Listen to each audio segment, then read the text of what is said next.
Fala galera, Noviti da Colina aqui, sem enrolação vamos a mais notícias do Vasco, mas antes não esqueça de se inscrever e deixar seu like. Emiliano evita falar sobre Matos e descarta ano sofrido como em 2023, é outro Vasco. Uma semana depois da eliminação nas semifinais do Campeonato Carioca, Emiliano Dias conversou com a imprensa nesta segunda-feira, dia em que parte do treino no CT Moacir Barbosa foi aberta para jornalistas. Ele reconheceu que a derrota para o Nova Iguaçu ainda dói, assumiu os erros da comissão técnica, mas garantiu que o Vasco não vai sofrer como no ano passado. Estão sempre com as mesmas perguntas comparando o que aconteceu o ano passado com esse ano. É outro Vasco, afirmou. Não podemos sempre falar sobre o que aconteceu no ano passado, acabou essa parte. Temos outro time, outra estrutura, o Vasco está crescendo. Não é porque aconteceu no ano passado que vai acontecer nesse ano também, não é assim. Estamos cansados disso. Quando jogamos na Copa do Brasil, também ouvimos que ia acontecer o que aconteceu no ano passado. Não aconteceu. Então temos que deixar isso um pouco, completou o auxiliar e filho de Ramon Dias. Temos que melhorar um monte de coisa, estamos melhorando aos poucos. Acho que o tempo sem jogos é produtivo para a parte física e afinar um par de coisas que queremos. Esperamos arrancar bem no Brasileirão, estamos muito confiantes. Mas o que vai acontecer não nos atormenta, porque vamos errar outra vez, é normal errar. Não justifica o que aconteceu outro dia. Nós, como comissão técnica, achamos que foi uma das piores coisas que fizemos. Estamos muito doídos com isso. E temos que botar a cara quando erramos. É assim, concluiu. A gente nunca prometeu título.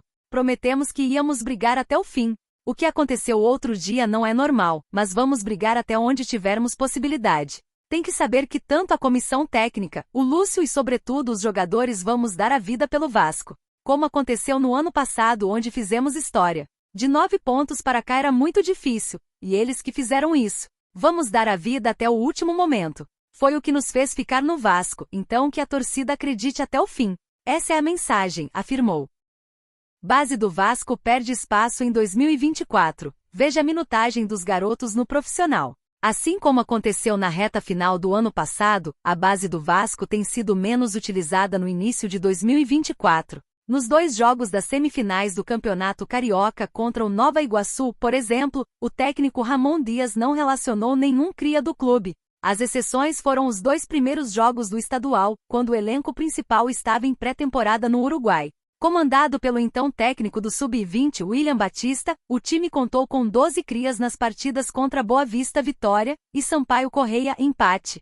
Com a volta de Ramon Dias e seu grupo ao Brasil, o técnico utilizou alguns garotos nos 3 primeiros jogos do time principal, quando ensaiou um revezamento. Na terceira rodada do Carioca, com um time praticamente reserva, Julião e Ryan ganharam chances como titulares e ficaram em campo durante todo o tempo da vitória por 2-0 sobre o Madureira. O centroavante, inclusive, marcou um dos gols. No jogo seguinte, empate com o Bangu, Eric Marcos começou jogando e foi substituído no intervalo. Na quinta rodada contra o Nova Iguaçu, Ramon deu novas chances a Julião e Ryan. O lateral esquerdo saiu no intervalo e o centroavante atuou os 90 minutos na derrota do Vasco. Depois dali a base perdeu espaço de vez. Nos 10 jogos seguintes, apenas Lucas Eduardo foi utilizado. O volante do Sub-20 entrou aos 42 minutos do segundo tempo da vitória em cima do Botafogo. Com Ramon Dias à beira do campo em 2024, o Vasco escalou apenas 4 crias da base, 3 deles tiveram oportunidades como titulares.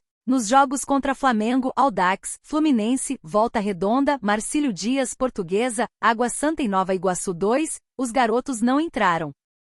Radar dos vendidos. Como estão os jogadores negociados pela SAF do Vasco?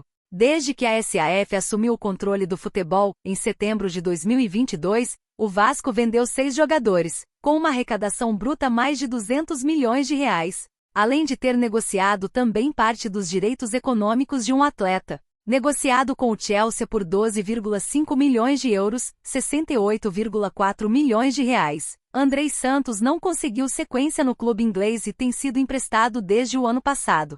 Logo após ser vendido, o volante voltou ao Vasco para um empréstimo de 6 meses e saiu de vez em julho de 2023. Na segunda metade do ano passado foi emprestado ao Nottingham Forest, onde atuou em apenas 2 jogos, um como titular. As poucas oportunidades irritaram o Chelsea, que antecipou o retorno de Andrei. Em fevereiro de 2024, o clube inglês acertou o empréstimo do meio-campista ao Strasbourg, da França, até o fim da temporada europeia. Pela equipe francesa, Andrei já disputou 3 partidas, na última, em 16 de março, foi titular contra o Nantes. Em janeiro, o volante disputou o pré-olímpico com a seleção brasileira, que não conseguiu se classificar para as Olimpíadas de Paris.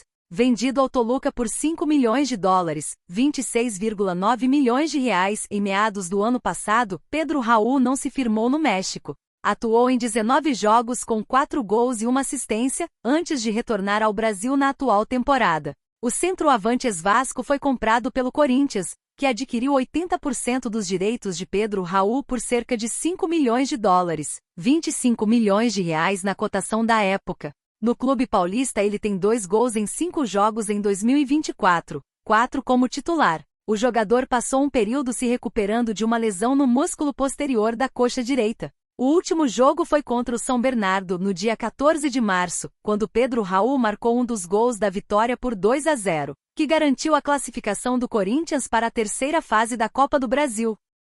Saída de Matos no Vasco tem ruído com SAF, desgaste com os dias e prints. A demissão de Alexandre Matos no Vasco pegou o público de surpresa, mas internamente a queda se desenhava. Desalinhado da filosofia de trabalho das 777 Partners, proprietária da SAF, e com uma relação desgastada com o técnico Ramon Dias e seu filho Emiliano, o dirigente já vivia uma turbulência que explodiu após vazamentos de prints do ex-diretor de futebol. Matos até tentou seguir a filosofia da 777, mas não conseguiu. Conhecido por seu perfil agressivo no mercado, ele encontrou um processo mais burocrático, com várias camadas de aprovação na empresa até o sinal verde para executar. Entre o querer, o poder e a execução, atritos aconteceram. Do lado da empresa, vetos a nomes sugeridos para reforços.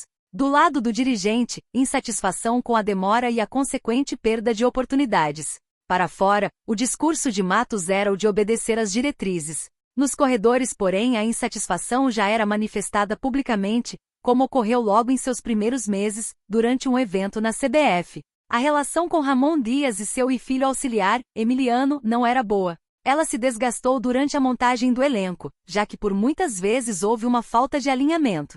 O UOL apurou que Matos se reuniu com Emiliano um dia antes de ser demitido para parar arestas. A conversa foi vista por ambos como produtiva e parecia caminhar para uma trégua, mas ao cair da noite, um vazamento de prints voltou a enfurecer o auxiliar argentino. Prints de uma conversa de Matos com o jornalista vazaram nas redes sociais. Nele, o dirigente dava detalhes de bastidores de negociações, postura das 777 Partners sobre contratações, questões de orçamento, trabalho com os dias e mais. 54 milhões de reais, titular absoluto no Vasco sem dúvida nenhuma. Bomba sobre Michael acaba de vazar. O Vasco ficou próximo de contratar Michael no meio deste ano. Foram várias rodadas de negociações e a direção do Gigante da Colina ficou confiante que poderia assinar. O jogador desejava voltar ao Brasil e também tinha oferta do Grêmio. No fim das contas, o Al Hilal brecou de última hora a saída do jogador e as conversas acabaram suspensas. Michael tem 27 anos, é um velocista nato e sempre interessou para vários times. É o típico jogador que pode atuar em diversas posições no ataque e vem fazendo sucesso na Arábia Saudita. Jorge Jesus gosta bastante do seu futebol e vem utilizando bastante o atleta após a grave contusão de Neymar. Por outro lado, Michael quer voltar ao futebol brasileiro. No Vasco, ele seria titular absoluto. A informação foi primeiramente adiantada pelo Neto, ex-jogador e atual apresentador do programa Donos da Bola. O Corinthians seria sua preferência, mas os paulistas estão em crise financeira. O Alameda Hilal pede cerca de 10 milhões de euros, 54 milhões de reais na cotação atual. A 777 já avisou que vai investir pesado na contratação de bons jogadores e Alexandre Matos tem carta branca no futebol. Matos chegou recentemente e já vem trabalhando bastante nos bastidores. Muitos estão empolgados com a tamanha capacidade do dirigente em resolver situações diversas. E você, torcedor? O que acha de Michael no Vasco? Deixe sua opinião nos comentários.